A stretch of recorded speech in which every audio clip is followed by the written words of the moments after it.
ઝાંઝમાર ગામે લોહિયાળ મારામારી સર્જાઈ। જૂની અદાવતને લઈને મારામારી સર્જાઈ। આજરોજ તારીખ 14/1/2025ના રોજ બપોરે 3 કલાકે તળાજા સરકારી હોસ્પિટલ ખાતેથી જાણવા મળતી માહિતી અનુસાર વાત કરીએ તો જૂની અદાવતને લઈને મારામારી સર્જાઈ હતી, જેમાં 4 લોકોને નાની મોટી ઈજાઓ થતાં તળાજાની સરકારી હોસ્પિટલ ખાતે ખસેડવામાં આવ્યા હતા। જેમાં ઈજાગ્રસ્તના નામ જણાવી દઈએ તો વિક્રમભાઈ મથુરભાઈ શિયાળ, કૈલાસબેન વિક્રમભાઈ શિયાળ, રોહિતભાઈ વિક્રમભાઈ શિયાળ અને મથુરભાઈ વનાભાઈ શિયાળને નાની મોટી ઈજાઓ થતાં તળાજાની સરકારી હોસ્પિટલ ખાતે ખસેડવામાં આવ્યા હતા। આ મારામારી જૂની અદાવતને લઈને થઈ હોવાનું હોસ્પિટલ ખાતેથી જાણવા મળ્યું હતું। શું નામ આપનું?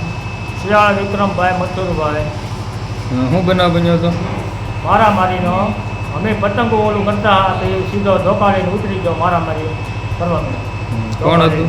વિનોદભાઈ ધીમાભાઈ બારિયા, શૈલેષભાઈ હિંમતભાઈ બારિયા, રાજુભાઈ હિંમતભાઈ બારિયા, મુકેશભાઈ હિંમતભાઈ બારિયા। અને કયું ગામ તમારું? ઝાંઝમેર। કેટલા જણા માર્યા તમને? 6 જણા હતા। તમને કેટલા જણાને વાગ્યું? અમે 4 જણા। બરોબર, કોણ કોણ?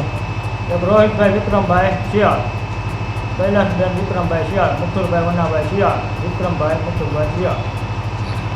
થઈ ગયા 4 જણા।